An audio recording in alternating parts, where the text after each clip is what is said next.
What is VBA and why should I use it?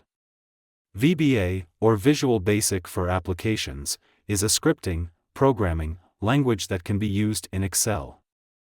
VBA scripts, which are also referred to as macros, are used for automating time-consuming operations in Excel, as well as enabling additional functionalities, such as creating user forms, creating user-defined functions, UDFs, and more. An additional benefit of VBA: all Office applications can speak with each other using VBA. We can send an email from an Excel spreadsheet or create a Word document based on a specific Excel range and so on. VBA is a programming language. It can be very useful, but also very dangerous. Just like any programming language, it can be used for good purposes, but also bad purposes. VBA can be dangerous because it may contain malicious code that may intentionally harm your files and computer. You can easily use VBA to delete files from your computers, send them to other people, and basically wreak total havoc. VBA can be also dangerous if you run a certain code without understanding the impact of a specific line of code. It can crash your Excel, disable a certain functionality in Excel, become irresponsive, or even cause severe data loss to your files, on your active workbook and even on other workbooks, open or even closed ones. There is no undo after running a VBA code. This means that unless you've saved your documents before running your code, you might not be able to undo your actions in Excel. Macros can be programmed to be triggered as soon as Excel starts or a certain operation is done. This is especially relevant for Excel macro-enabled workbook files.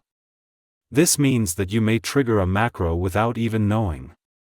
Here are some guidelines on how to avoid the risks of using macros, to enjoy their benefits. Before you run any VBA code, even the simplest one, make sure you've saved all active Excel workbooks. If things go south, you can always reopen your workbook. If your Excel file is important and you're not 100% sure about the consequences of your code, create a backup to your files. In case you accidentally changed something and found out only a day after that this change was undesired, you can still revert to the backup file.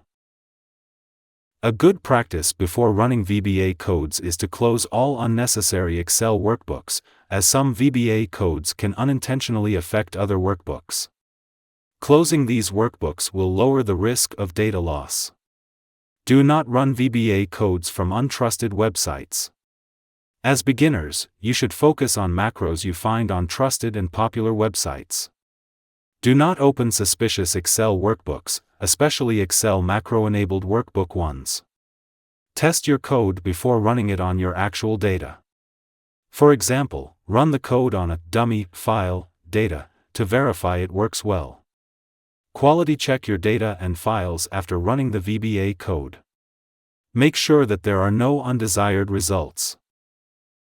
If you opened an Excel macro-enabled workbook, Excel will ask you if it's okay to enable macros. Do not enable it unless you are 100% certain it's safe, as this may trigger unwanted macros in the background. If not sure, do not enable. Better safe than sorry.